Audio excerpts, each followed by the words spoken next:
Miss Rose Robinson. Thank you, April. I appreciate that and welcome. I appreciate the time and the invitation to speak to all of you today. I'm going to just start sharing my screen, but in the meantime, while that's going, um, I just want to say that I come from a lot of different backgrounds. I've had the most incredible opportunity and career. But one of the things that really just stuck out to me was open source. And I'll talk a little bit about that during my presentation today, but I'll also give you some resources, free resources for you on how to at least follow, learn about open source projects, and then also if you want how to contribute to open source. So thank you again for the invitation. I'm really happy to be here and I'm always open for talking about open source. So my title of my talk today is Open Source Opens Doors. And that was true for me throughout my whole entire career. And why is that? Well, I want to start with, I am the executive director for Command It, and we pronounce it Command It. And what is Command It? Who are we and what do we do? So as April mentioned, we support those groups that are highly overlooked in the past historically. And then we also provide programming for our communities, for the workforce, academia, industry, research, as well as government. We also engage our community in technology. We have some really great programming that puts students with, kind of pairs them with industry professionals so that they get a taste and a glimpse of what's happening and entering the workforce as well. So well, one of our biggest program is the TAPIA conference. I'll talk a little bit about that later, but the TAPIA conference is virtual this year. Hopefully April, I will maybe send you some information about that and hopefully we can invite some of your students to attend the conference and then we will, hopefully everything works out, we will be in person next year. So it was virtual last year and it is going to be virtual this year. It is in September 14th through the 18th. So if you have an opportunity of breaking your schedule, we highly recommend that you attend to meet companies, to meet other students from other schools, learn about graduate school if you're interested in that, and just a lot of networking available. So how did I have all of these opportunities? Well, I'm going to talk a couple of things about my career journey. So I did start out as a developer right after college. I worked in the federal financial systems here in Washington, D.C. I am based in the D.C. area. I worked also, started out in communications, mostly in the mobile communications, the T-Mobiles and the AT&Ts and Sprint and all of that goodness. So the wireless market was really just up and coming when I was just entering into the workforce. Then I got a lot more into the product side. So development is really, the coding, but the product side is really designing for your customers or your constituents or your communities. So I worked in like contact centers. Contact centers is what many consider customer service reps or applications. I got into GIS, which stands for Geographic Information Systems, geospatial in the intelligence community. So I come from product perspective, I came from a very licensed environment. So meaning that you have to have a license or purchase a license or a subscription for that particular product. So if you're using Microsoft product, you know that there's free versions, but also to increase or provide or have access to other additional features, then you have to purchase, a license for that.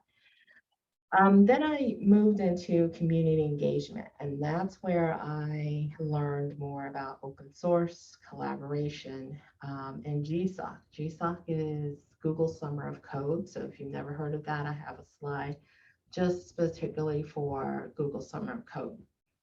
Now, I was first introduced in a community, an online community, where one of the women in our community said, "Hey, I'm going to teach everyone Python. Who would like to participate?" And so we met like Friday and Saturday, only because there were women that were based in New Zealand, Ethiopia, other parts of Africa, Latin America, and then the US. So we had a very global um, first stab of kind of Pythonistas that we're learning. Then I moved into more of a consulting, where I did more of the consulting on the infrastructure side. So during my time of developing in products, I spent a lot of time on the back end, the infrastructure. So it's great that people love the front end, and they talk about the back end, but it really is the servers and the infrastructure that you have to really know and build to run all of these apps. So when you're on the phone, where does that actually, all that data and all that pinging goes? When you're using a mobile app, all of that traffic has to happen somewhere, and that's on the back end of your infrastructure. So there is a specialized group and many open source groups around the infrastructure. Um, we'll talk, I'll, give you some indications around there as well. But that is the bulk, the core. Everyone thinks that software development is the core. Well, there's got to be servers, there's got to be cloud computing or something in order for your apps to run. So that's where, I spent a lot of my time in systems integrations, plugging those applications in so that everybody can use their phone. And then the last 10 years, I moved into the nonprofit world. So I traveled a lot during my time, and I loved it. I enjoyed it. I think I hit every continent except for Antarctica. So it has afforded me to travel, to experience new cultures, experience how other countries and cultures were using technology. So, but I wanted to give back in a way where I can still get paid. I can't work for free, but also create a change that I wanted to see in the world. And so that's where I've spent the last 10 years, and that's where I am currently right now. Instead of going through my whole career journey, I thought the technology path would be most interesting to this audience. So I do have a bachelor's and a master's in mathematics. However, when I was working through my career journey, I experienced so many shifts in my technology. So I would start out with Federal Financial System. It was IBM mainframes. Then I remember moving into the Windows world, Microsoft, which was C, C++, C Sharp, and .NET. At that time, there was also a huge movement in Java. So I switched over to Java. And then I went back for my master's degree because I wanted to do more research around, what we call now is facial recognition. So there was really specialized algorithms that we started out way back when.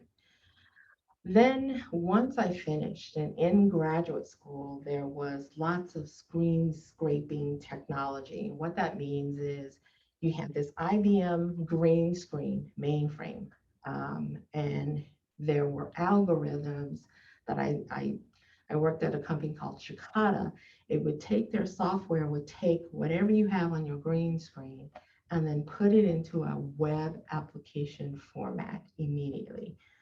So it's a really high tech and algorithms working through the back end to provide that nice little GUI interface, if you will, but the web interface. And so with that, I used my Java skills, but also JavaScripting, and then a lot of mapping technologies. When I say mapping technologies, I mean Google Maps, your maps on your iPhone. So that was just up and coming as well. That's where I use my geospatial skills as well with the mapping technology.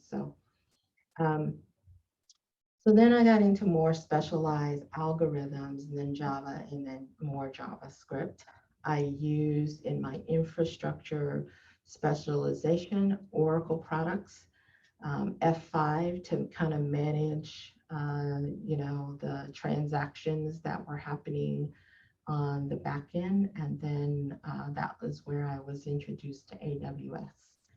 So it's been around a long time. And then when my first introduction into open source was Python, Ruby, and then Ubuntu as well. The social impact projects that I've used was mostly around Google Cloud. The frameworks that I use with Python normally, my first one was Django, and then the second one was Pyramid, and then Kubernetes orchestration for managing on the back end as well and doing some plugins. The reason why I wanted to go over this technology journey is because oftentimes you're learning these different languages in the classroom and you feel like you need to, you're only going to get that amount of time in that classroom on projects and assignments. But what programming is, those will give you the foundations because many of us out here in this tech world know 10, 11 different languages and more scripting languages and what have you. And it is the experience. You're not going to know everything once you leave. Just know that it's going to open up to you. But you have the gist of, what programming and algorithms mean. Doesn't matter about the syntax anymore when you're out in the world because, whether something puts whether your code requires a semicolon at the end or brackets or what have you, syntax doesn't matter. It's the foundation of your coding that really matters and what you will be applying when you're moving into industry or, even in grad school and even in open source, because there's a lot of different open source languages and projects that use different languages as well. So I wanted to go over this tech journey because that's the question around my mentees that I mentor a lot. Because students feel like, hey, I'm learning Java, but this company is hiring Python. And I have to tell you, and I'll talk a little bit about the Tapia conference at the end, companies are looking to see if you are able to learn. And that is key, okay? Feel free to, stop me or come off mute or put something in the chat. I will have some time available at the end for questions. So I did leave some time for that as well. So I wanted to talk a little bit about what open source is. And it was new to me too. My first open source project was back in 2007. So it's been quite an evolution of open source and the software and the technologies there. So first, open source is free. It is open. So take that one word as saying, hey, it's open for everyone. We started using the word FOSS in the very beginning, free and open source software, and some places still use that. The code is free also, and it depends on the licensing, and I'll talk about that in just a second. And it is where everyone can access. So that's why you have applications or companies like GitHub, so that They are just a repository, and you can share and collaborate and contribute on GitHub. So that's really a key for open source, is the collaboration and contributions. When you're doing open source, you could be, I remember me and Stephen was a faculty member in a Japanese university. So, our hours are different, of course, but at the same time, we would contribute to a mailman project, which is, a mailman, an email software. And so we would contribute to that, but, he would contribute in his time zone and what he knew, and then I would come on and contribute and give him feedback on that, and he'd give me feedback on mine as well. So the collaboration contribution is really, really important. The willingness to share. I know oftentimes get a little like, hey, I don't want to share anything, what's going on. I might not have it right. I might not have it, correct, but you will get the feedback. The feedback is so critical to learning. That's why you share. And as you learn and as you mature in your coding and your technology, they become so important to you moving up to the next level. So the willingness to share is really important as well. Open means transparency. So there are projects that are private, but for the most part, there's a lot of, what's on any of these repos, GitHub, GitLab, other places have their own kind of open source areas too, but they want to be transparent about it, and it's all about contributing and collaborating together. Now, I am going to share the slide with April so that she can distribute it to all of you, so that you can have access to all of the links that's in this slide. So don't worry about trying to write down anything, so you'll get all of this. But I'm going to click on this choose a license. When we're talking about licenses, remember I came from a licensed environment, but this is a different license. This is an open source license, and there are different types of open source license. Sometimes, as I know MIT license, many people use that, but I'm very used to using the GNU GPL because of the fact, it is something that we can share. I want to share on my project so that it's all about improvement. I don't mind if you use the code. I don't mind if you use the code on something else, so that's why the GNU license is very, critical if you're just doing something and you want to learn about something. So this is preferable, but read about the open source licenses because they're a little different. I don't want to choose a license. I want more choices. There's project software anywhere. So take your time on that and choose the best license that you want for your project. And then look and see if the project that you want to create, contribute to, has an open source license. Some don't. They're just like, hey, but this is just a passion project of mine. Let's just try to see if we can build something together, and you'll get a lot of that too. Okay, so that's open source. I want to talk a little bit about the open source technologies. The first is the server. So that's where most of my experience and expertise is on the back end. When you're building for I worked on a project for Latin America. In Latin America, I think it was actually Nextel. Nextel is now part of, I think, T-Mobile. But when it was up and coming, Latin America is always probably about 5 years behind us. And so the scale of a country or a continent like Latin America is incredible.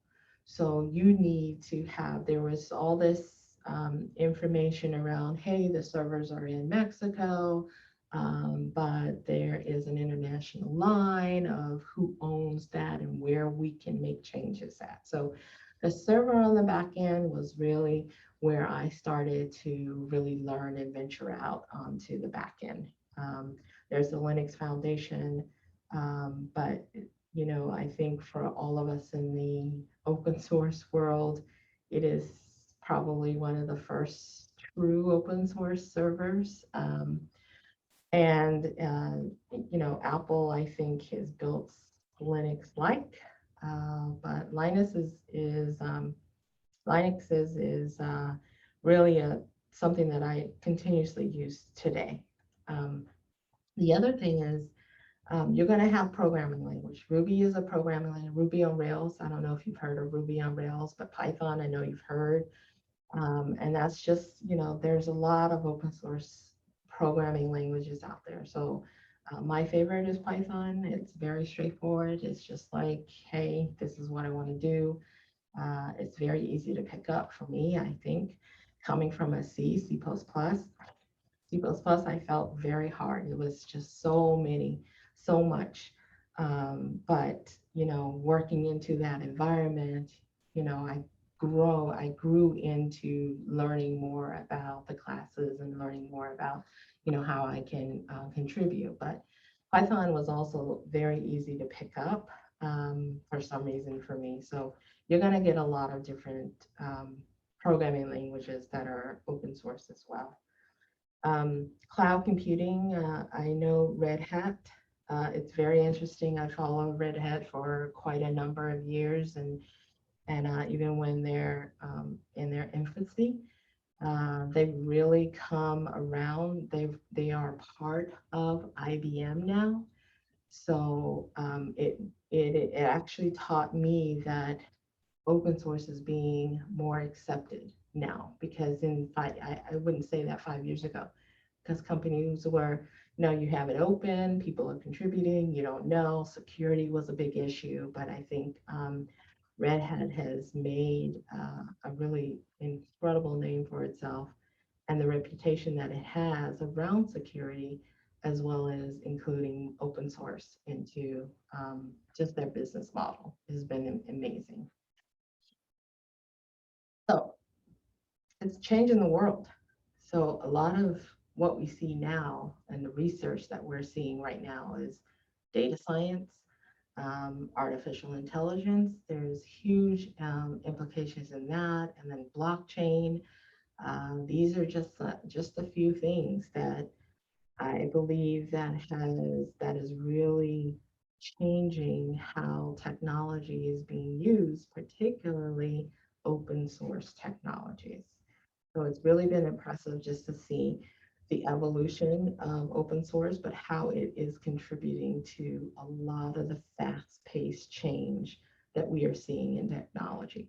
And even more so, even in this virtual environment, we are maxing out technology in the virtual space last year. Everybody was online. And so it is a more imperative than ever to have technologies and students like yourself that is going to take us into the future, and learning all these skills and having something very different than what we see today. So um, some of the top 40 open source project, I took this out of TechCrunch. And this is really kind of gives you an indication of where and what types of open source projects and what they're using for. The companies that are using open source is incredible.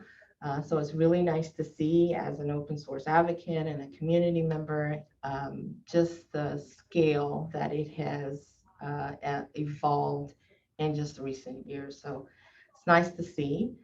The other thing is my impact project. So these links, when you see this blue, I'm going to click on that link. So you'll get the slides, and you can just click on the link. I have an impact kind of impact projects that you can get started on. There's Sisters, Kubernetes. I put a lot of different open source cool initiatives here. NASA.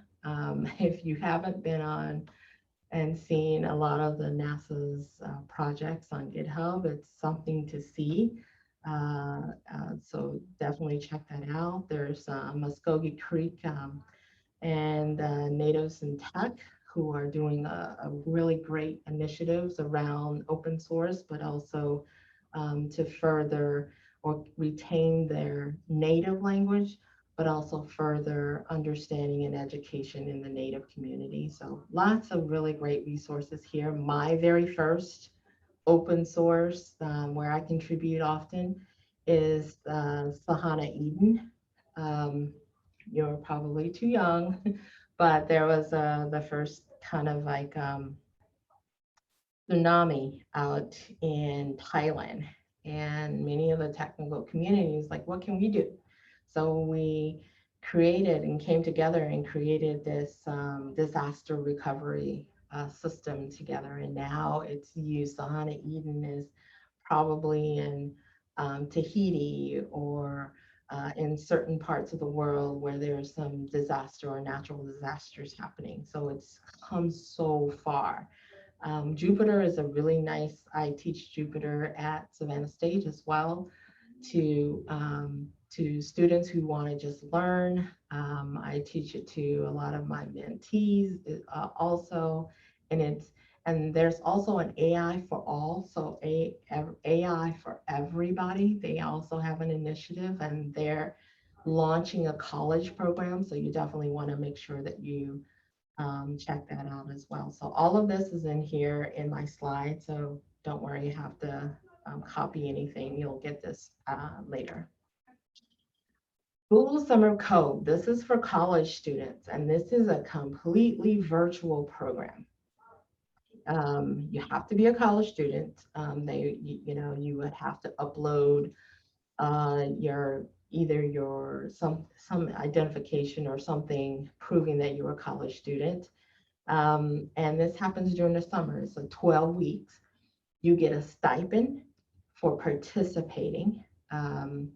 So I think it's like $2,500 in the first half of the 12 weeks. And then once you complete it, you get another $2,500. The whole point is behind you learning, contributing, and collaborating in open source. So this has been, I think, I started with Google Summer of Code as an administrator in 2011. And then I finally got a chance to hire people to handle a lot of that. And a lot of the work that we were doing is probably 2017. So it is amazing to see this still running. How it works. So you would definitely want to read how it works. There's lots of information here. And even for faculty, there is mentors. They are actually also applications for mentors for different projects. There is a mentor summit where they bring 2 mentors from each organization or project to the Google campus, and they, collaborate. It's like an unconference. If you've ever been to an unconference, they kind of just, want to thank the mentors. Everything is paid by Google, but the mentor part of this program is so important. So there were students that were part of our Google Summer of Code that became mentors, that were able to take advantage of the Mentor Summit too. So it's a really great. They have about, I think this one is just ending or has ended already. So you may want to check that out, but read more about this because this is something that you can gain information on, contribute to open source, learn, build your coding skills, and collaborate with people all over the world. It's a fascinating program, okay? There's also a Google Code-In for 13 to 17-year-olds. You have little sisters and little brothers, cousins, neighbors, what have you. This is something that you definitely want to get them engaged in. One of the things, and this is also completely virtual. And so one of the things, I got both my son and my daughter in this program to get them exposed. You have some really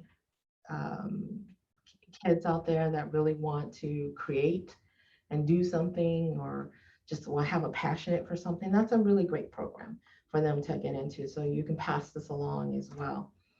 The software carpentry, I'm part of software carpentry, and this is more for faculty. So, for April or any of the other faculty or instructors on the call, um, this particular organization actually has a whole series of um, kind of teachers and instructions of Python or Jupyter or what have you. And they're all over the world. If you look at, there's workshops all over the world, and a lot of the participants are all over the world. So if you ever need someone to come in, you should certainly reach out to somebody, because I think there's somebody in every state, or at least in your region, that can come out and maybe perhaps teach a class or anything, or even teach, because there's a lot of use for open source in other fields like biology, or biology, they use a lot of spreadsheets to, the data that they collect, but how about using more code to generate some visualization, visualization or something like that. So this is a great resource for you as well, just in case. There's absolutely workshops, and there's also workshops that you can just download and maybe deliver yourself. And this is a really great community to get tied into as well. Let's see, Teaching Tech Together. Many of us who were doing a lot of this work came together in, I think it was in Boulder, Colorado, and said, hey, everybody's doing the same thing that we're doing. So why not collaborate a little bit more? So Greg Wilson, he put together this kind of, hey, let's build a community, but here's some things that we can do together. So this is a great resource again for not only just instructors, but if you're community organizer or something like that, that you wanted to kind of create on campus or something like that. So a really great resource for that as well. I want to talk about some of the resources that are coming up where there's scholarships and funding opportunities. So Udacity has partnered with Intel to provide like an AI scholarship program. This again is all virtual, so you definitely want to make sure that you're signing up for some information around that. So this is more around the AI program that Udacity offers as well, but it's partnered with Intel, and so they usually have something around probably around fall. Applications open around fall, and then you won't hear anything until probably in January or so, I want to say. GitHub Education. There is a student developer pack. These are free. I think they all just required some type of either a student ID or something to let you know that you are a student, and you must use your student email address as well to get this developer pack. So you should definitely check that one out. Let's see here. There's IBM Developer. This is all free as well. I'm part of this community. They've got a lot of different just projects, but also instructional videos and resources that you can just download and learn. So this is a great resource if you just need access to just knowledge base. So definitely check that one out as well. We just completed and we are announcing our Innovation Solutions Challenge. And this is just a list of our projects and what students have contributed to their projects. We don't ask them to do something or build a complete product, but we do ask them to, come up with the design. What was it for? There's certain questions that they have to answer about the product. Then there's judges, then there's mentors that they are paired with. for these projects so that they're coming along on the right track, having some exposure to how industry is approaching to that. So we will be announcing this September 1, but we have a newsletter that's coming out in August 31st, which is next Tuesday. All right, so I'm gonna leave it open here and maybe just stop sharing. And if you have any questions, I'll check the chat first.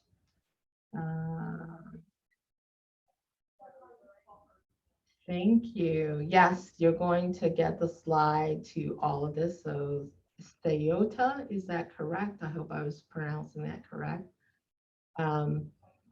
And I will pass this, I'll pass the recording. I think April is taking care of that, but I will definitely pass the slides on to her, where that way you can have all of the access to all of the resources that are included in the slide. So I made sure of that.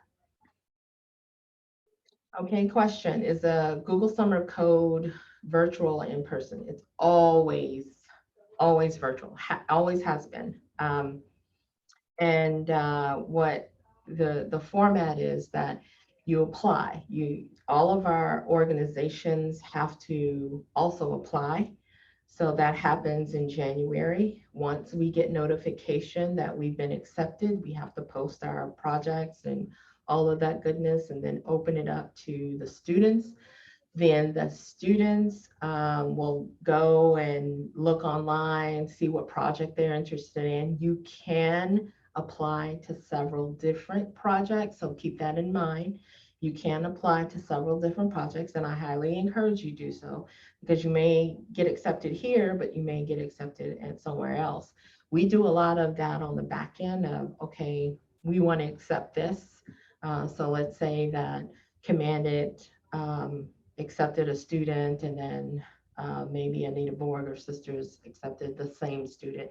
So we do a lot of the back end stuff to kind of do all of that and work with Google on their, on their systems to do that. So I highly encourage you to look at all of those, maybe apply to 2 or 3. You will get notification if you were accepted. And then that would start, it depends on when Google Summer of Code runs around. That would start probably around end of May, beginning of June. You go 12 weeks. You are the student, so you own that mentor. You will get a mentor during that time period, that 12 weeks. It could be 1 or 2 mentors, but you own that relationship. You meet with them.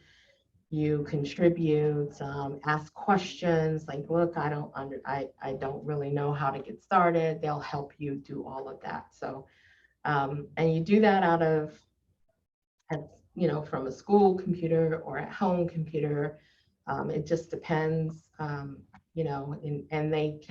Google considers that like a full-time job, and you should definitely consider it as like an internship, because you do get a stipend. So your attention to that is really important. I think you get a small amount of the stipend at the very beginning, half of it at the midpoint, and then once you complete it, you get the rest of the stipend. Okay, and it's really great to have something like that on your resume too. I made sure my own daughter and son participated and made sure that they highlighted that's something that they have experience on. Companies will look for something like that. I want to share one thing with you. Let me go back and share my screen. Oh, that's great, Henry. You should definitely, I think you should definitely look into that, but I definitely think that it's something that you can complement a class with. If you're taking a summer course or something, so think about that. I want to talk a little bit about our Tapia conference. It is virtual this year, and we have a lot of great supporters. So if you're looking for internships or, your first job right out of school. We have some really great supporters. So we have industry supporters as well as government supporters. And we do call them supporters because it's not, the sponsors is very temporary and it's just event driven, but these companies are around to really connect with our community. There's academic supporters too, just in case anybody is interested in graduate school. So there's a tons of schools that will be there as well. And then we have a few nonprofits you should definitely check out, like John Hopkins Lab, MIT Lab, Access Computing Works. They're one of our partners, and they work with students with disabilities. So providing, making sure that they have everything that they need to be successful on campus. So definitely check that out. I also want to point out the schedule. And I'll include this into the slides, so don't worry. The schedule is pretty set right now. So check out the schedule. We have some really great keynotes. I just want to make sure we point that out as well. Live Your Dreams, Live Your Dreams. Dr. John Harrington, he is a former NASA astronaut, and he's the first Native American to be in space, but he's also part of the Chickasaw Nation. He has an incredible story. He started out, he came to be an astronaut from being a student with a 1.9 grade point average. So it's an amazing story that you should definitely look into. Hopefully you'll attend and you can hear more from Dr. Harrington. Omar Flores is with Twitter. He's done a lot of, he'll talk about, the cultural aspect of his work, but also he does a lot of research in hashtags. So that's where his, so you see the hashtags on Twitter. So he does a lot of the algorithms on there as well. Jenny Lay Fleury, she is probably the first ever I've known a chief accessibility officer at Microsoft. Where is she? This would be better if I just did it this way. So she's a chief diversity officer at Microsoft. I've never even heard that there was such a title. So she'll be talking about her story and her journey. Jenny is deaf, and she will have a sign language interpreter there, but it's a great way to learn how to be inclusive in your talk.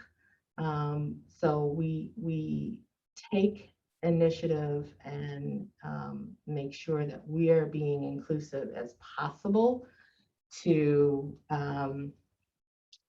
those with disability, because we're in this virtual environment. We have deaf and blind attendees. So there are services that we provide as well, but there's the technology behind them also. So there's a lot more that's been happening, and I would highly encourage you to look at that and make sure that you apply for scholarship. There is scholarship to attend every year. Hopefully, if everything goes well, we will be in person next year. We will be announcing where we will be in person next year at the conference. So any other questions? Let me check here. Absolutely. What interests you into being into computer science and learning computer languages, and what were the biggest challenges for you? I think my dad, who was in the Navy, I am a Navy brat, so we traveled a lot, but he was exposed to technology very early on. A lot of technology that we probably didn't know about at that time. And so he encouraged, and my mother wanted me to be a nurse or a doctor. That's what she knew. That's her mindset. That's what she knew. as success for her. But he convinced my mom to let me go into technology. I still love the math, so that with that, I minored in computer science, but I majored in mathematics. But the algorithms really helped me on the computer science side. I think like I said, the challenges for me was C, C++. It just was a very hard language, and you have to really be into C++, from my standpoint, to really learn more. You have to be in it all the time. And I was in it for about 2 years, and so I became very good at it. But I wanted to learn more. It wasn't that I chose to learn more, it's that every company that I went with, they used different languages. So it wasn't, I had no choice but to learn, but I had the foundation of a different language and code, and a programming language. So just know that you may learn 1 or 2 languages in school, but just know that it could be something different when you go and get your internship or your first job out of school. So companies use different languages. So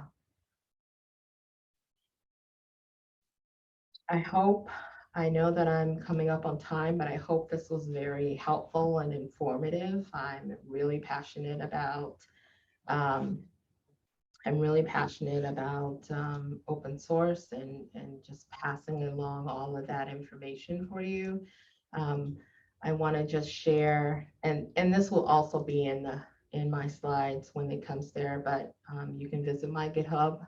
I'm on Twitter, connecting with me on LinkedIn. I'm always making sure that our students are connected and have resources. So I'm happy to always support students. That's my way of giving back, but also paying it forward.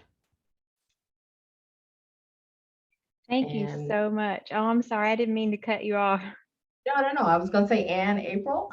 Oh, thank you so much. And this was extremely informative. Actually, I'm teaching a class, CSE 1020, called, and it's Connections to Computing. And one of the things that we're going to be introducing as one of our major topics is how to give back to the community and open source projects. And so you've at least really helped me, because this is an area that I'm not as familiar with. But also I know it was very timely in that we're talking about the Tapia conference, and the speakers just sounds amazing. So I'm hoping some of our students will be able to attend that. We have that scholarship, several scholarships that were given out to pay for attendance to that. So hopefully they'll take advantage of that. Awesome. That's awesome. I'm happy. Yeah, and make sure if you're chosen or selected to come out, make sure you give me a ping. We have a great platform where you can connect not only with each other, but also with companies, and really get engaged and learn. So thank you so much for inviting me. I hope I was helpful. I hope I gave you a lot of information that you can take away and apply. So good luck on all your schoolwork, and thank you so much. Thank you. Have a good day. You too. Bye-bye. Bye.